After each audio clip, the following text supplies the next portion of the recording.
Hey everybody, welcome to the real United States. And you may notice that I am standing in front of the United States Capitol building in the very heart of Washington, D.C.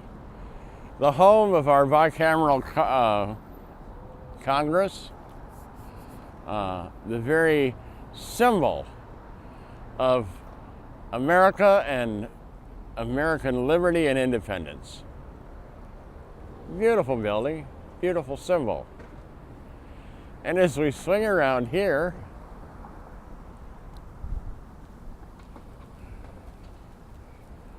we have a bronze statue in front of this beautiful glass and concrete building, which is the H. Barrett Prettyman United States Courthouse. Yes, I said E. Barrett Prettyman. I don't know much about Prettyman. Actually, I know nothing about Prettyman. The United States Courthouse right here, kitty corner from the United States Capitol, named in his honor.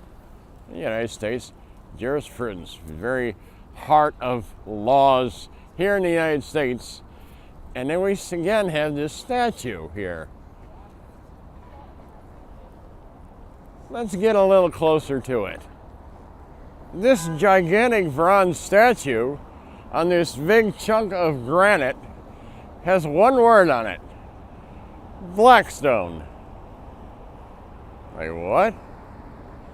This, ladies and gentlemen, is Sir William Blackstone, most notably known for writing commentaries on the law of England in the mid-18th century.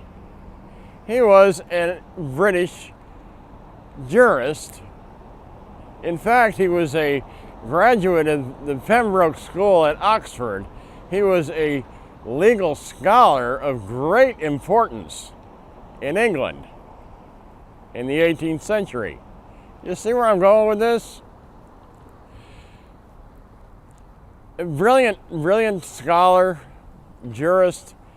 The guy served in Parliament, the British Parliament, twice, and was let's say, he had all kinds of honors. He was essentially a professor of law in England in the mid-18th century. Is anybody putting this together yet? All right, well, here's the problem. Up until July of 1776, you and I and our fathers and their fathers before them and everybody would have been British citizens. I know it's a little hard to get your mind around because we all went through high school and we were pulling for independence and laissez-faire. We were not a part of that. That's not true, okay? Up until 1776, certainly through up to 1775, prior to the Battle of Bunker Hill or prior to Lexington and Concord, the people here, yeah, they were Americans. They were born here. Hell, we've been here for over 1.5 centuries. The colonies hadn't just sprung up overnight. They'd been here for generations.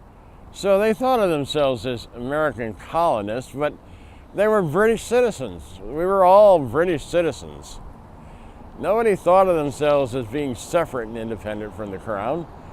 So up until the advent of the Revolutionary War, not the revolution, that's a whole other thing, it was a bigger concept, the war, until we said, and even the war went on for like a year before we actually declared independence, because the war started in 75 and we didn't declare independence until mid-76, right? We were Brits, we had British law. Well, we were supposed to have British law. So those commentaries on the law of England were applicable here. This, this is the man who would have written down a lot of the things that were just sort of kind of understood and passed by oral. Things were a little loosey-goosey in the mid-18th century in British law. People were starting to write stuff down at this point in history and go, here, this is the law. And it's written, it's engraved, this is what you got. And that's probably why Blackstone is here, because he's wrote this monumental work on law that was the basis for much of the law that we adopted here. Obviously, once we separated ourselves from England, when in the course of human events it becomes necessary. Well, at that point, you know, our laws and the British laws went like this. We had our own set of laws that were written down and established and passed by the legislative bodies, the Congress, the state legislatures, whatever.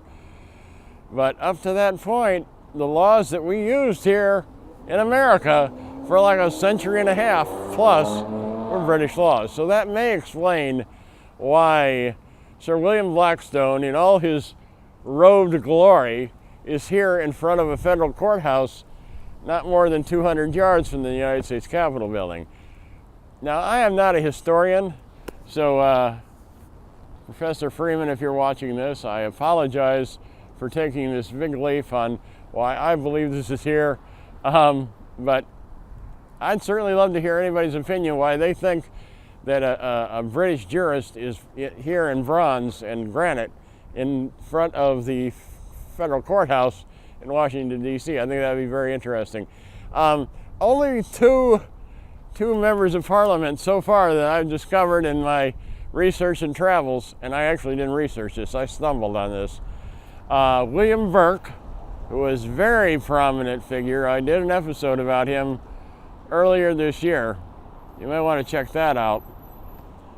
And Blackstone. These are the only two members of the British Parliament that have statues here in Washington, D.C., at least that I have discovered thus far. So anyway, folks, I hope you've enjoyed this sort of impromptu visit to the statue of Sir William Blackstone in downtown Washington, D.C.